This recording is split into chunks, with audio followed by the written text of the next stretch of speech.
Hi, welcome to my YouTube channel, Gardena, your muse. And I'm back with another video. But this video is going to be a little different. It's still going to be a get ready with me, but it's going to be a get ready with me as I talk with you on my celibacy journey and my journey to just honoring myself and my body and things of that sort. So this is my, this is my flat iron. It's pink. I love it. And I know y'all love my pink robe, but I'm going to be wearing like my gray sports bra. And I'm going to do a smoky eye look or a gray eye look. So that's what I'm going to be doing today. I'm going to start off with my foundation, of course. And then we're going to get into it. So my celibacy journey started when I was 23 years old. I was on my own, living in Tampa, Florida, going through a lot, and it was one particular individual that literally almost sent me to the psych ward because they were so abusive to me, and they were so cold to me, and I had been going through a lot, and I had a few people that I was dating.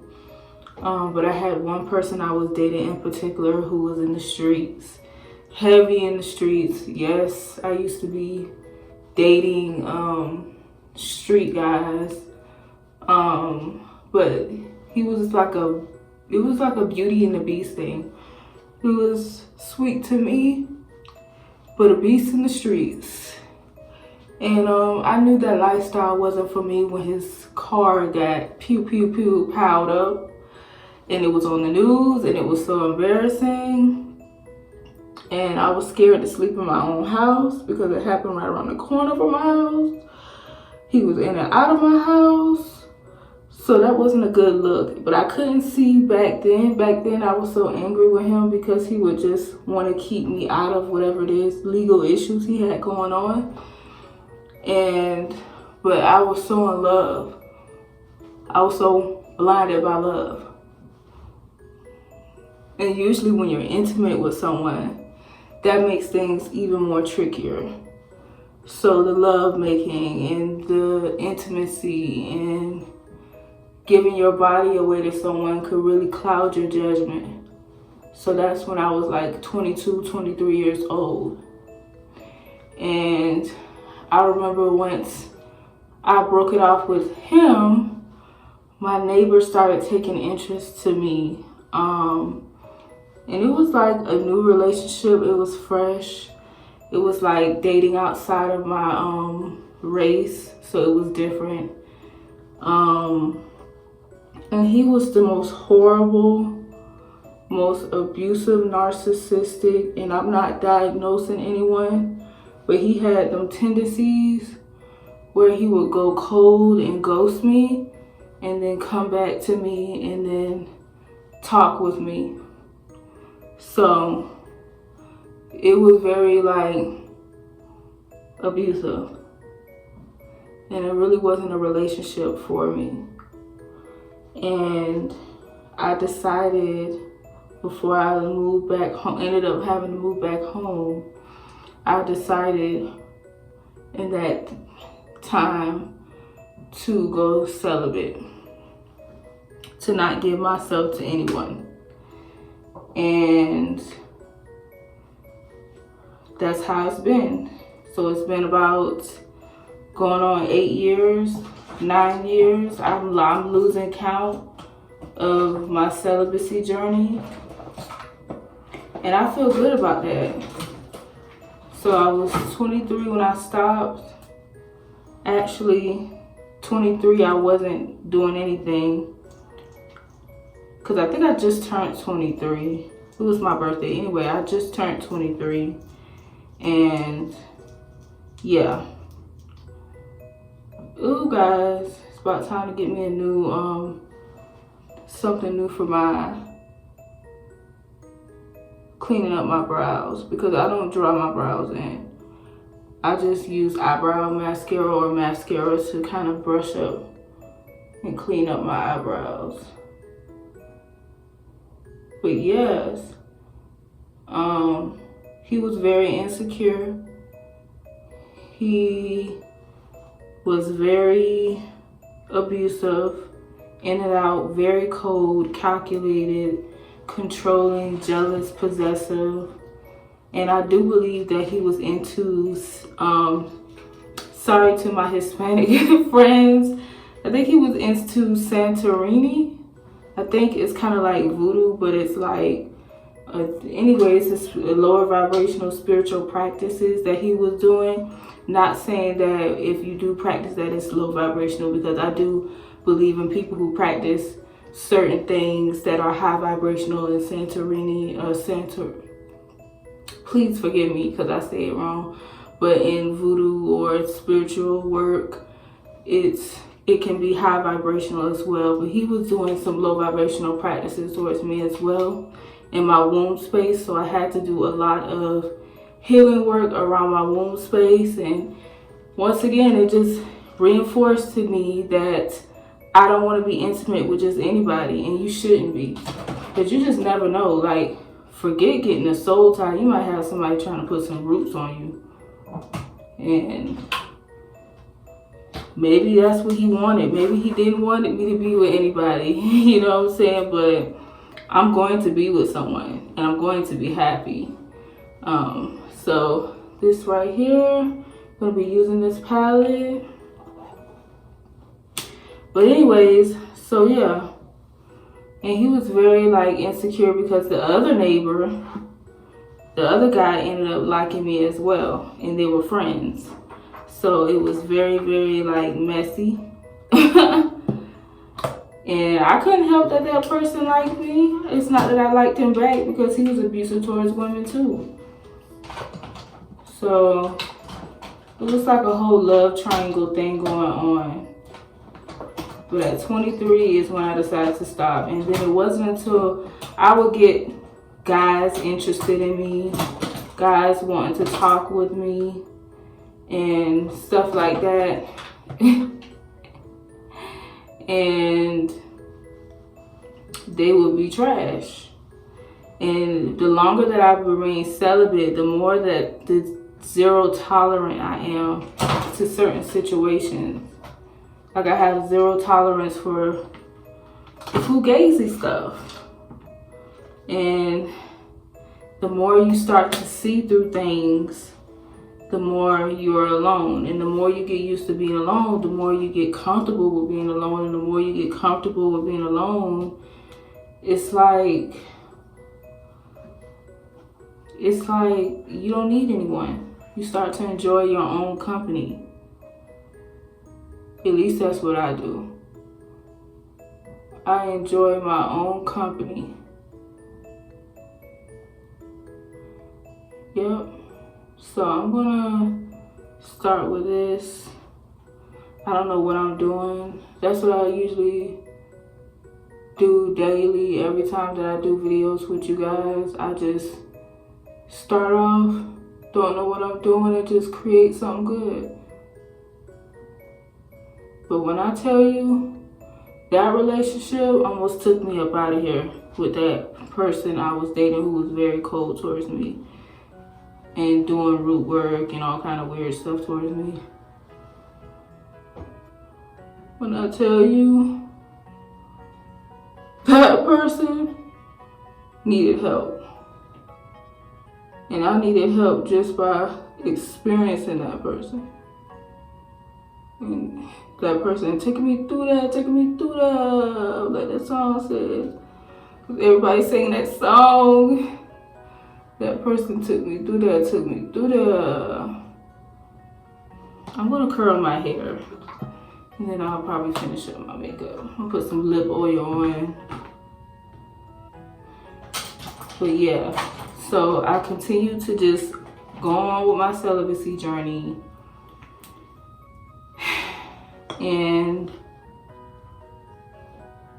meet more losers.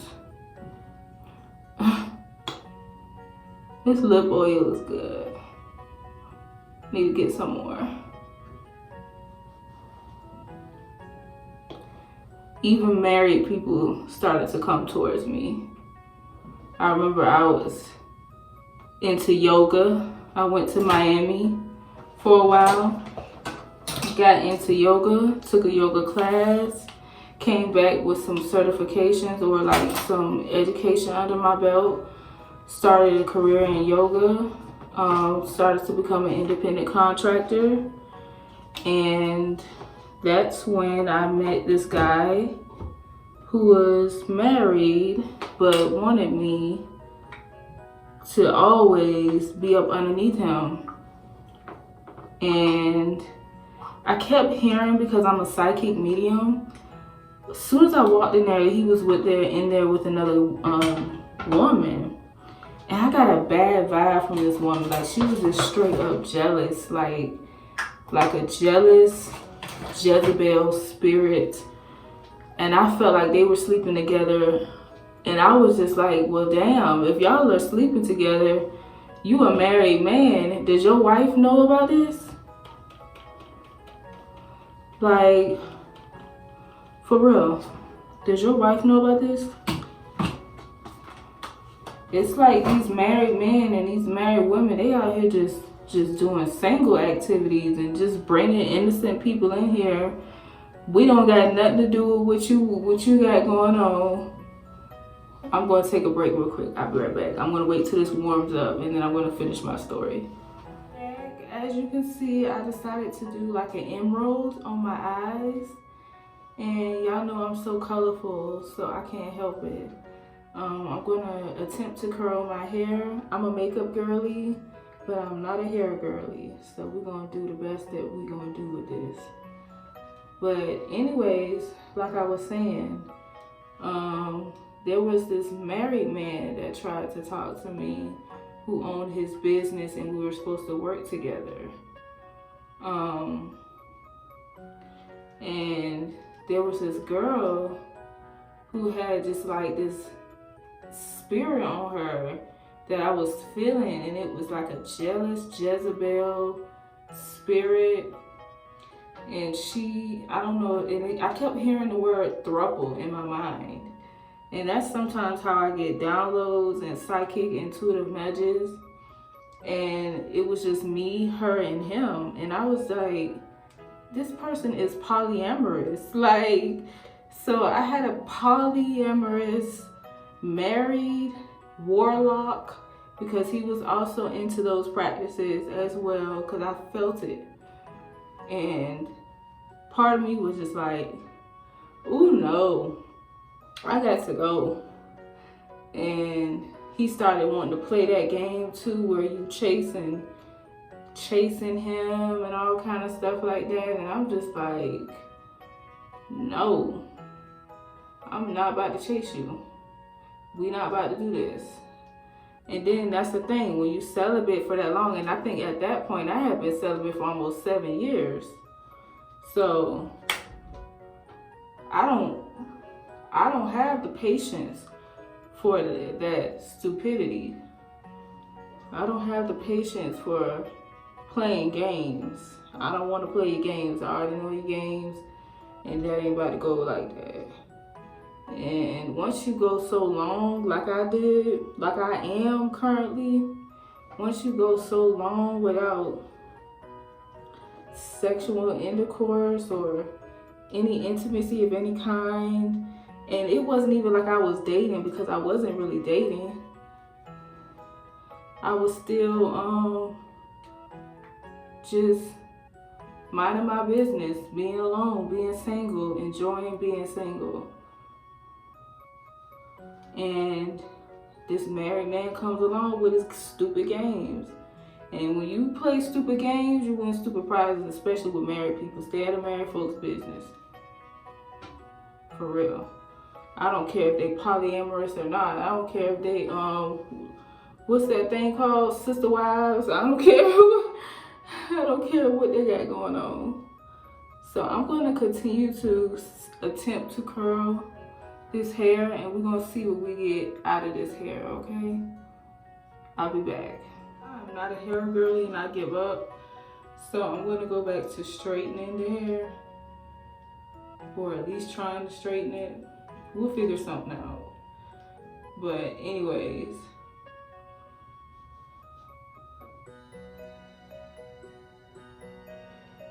I don't do married folks. I don't do it. I don't do it. And you don't want that kind of karma on you. And you could be a friend to them. You could, you know, that's the most that you could do, but don't even try it. Don't even try it. I don't play that. Because I know in my marriage, it's sacred. And, yeah. So that was the last time that I had some kind of warlock weirdo try to come for me. And then when I walked away from him, he was sending me all type of negative energy, and I felt it because I'm a psychic medium, and it was just, that's crazy. That is crazy. I was like, really? You gonna waste spiritual war on me because I don't want to be a part of your haram? Whatever you call that. For real. For real. You gonna try to stop opportunities for me because I don't want to be a part of your haram? And then he was down low. So you got men that are down low, and there's nothing wrong with being gay because I am a part of the LGBTQ community myself. And there's nothing wrong with being a part of that community because I am. But I'm honest with myself, and I'm honest with people around me. I don't drag innocent people into situations knowing that I'm somebody. I'm not, like, knowing that I'm having this representative. If you know, it's like they put up a certain representative, and that's not even who they are. So yeah. All right. Got it back straight. So if you are on a celibacy journey, or if you're thinking about being on a celibacy journey, just keep doing it. If you're on it, if you're thinking about doing it, do it. Because you just feel so powerful. Like, you're going to just start seeing through stuff. I just started seeing through people, situations with ease. I don't tolerate things that are less than or beneath me. Like, I just, like, it's a confidence that you have. And it's freeing. And you feel safe. You don't have to worry about women, ladies. If you have men and he throwing your pH back, you got to worry about that. You don't have to worry about cheating. You don't have to worry about a warlock like I had to worry about, or warlocks. You don't have to worry about being ghosted, heartbroken, abused, played with. Like, you don't have to worry about any of that. Like, you just are so at peace, and you can stay at peace until someone comes along who shows and proves to you that they are worthy enough to be in your life. And all jokes aside, I just wanted to make this video because I just wanted to share my journey, have a story time that's fun, and I wanted to inspire someone out there who's been thinking about putting themselves first. Maybe you have children, maybe you don't have children, maybe you have one child, maybe you're a single mother, you know, out there. I'm not judging you. It's hard. It's hard out here, folks. When they try to get the money for the rent and the car note too, and insurance and all this stuff that we got going on, somebody is gonna come along and change the trajectory of your entire life and have such a positive impact on you if you truly believe that you're worthy enough. You know what I'm saying? And I just want to let you know that you are worthy. So yeah.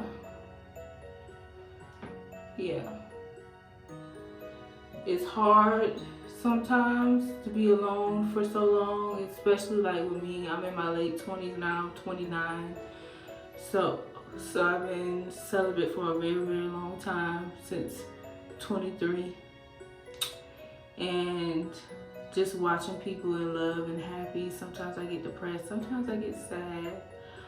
But you know what? I know that one day someone's gonna come along and brighten my day, turn my frown upside down or whatever, or make me smile.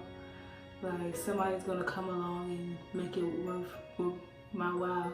Like, and that's the same to you. So yeah, believe in yourself, believe that you're worthy, and start the journey. Start the journey. And I gotta go, guys. I gotta go. I got things to do today. Bye.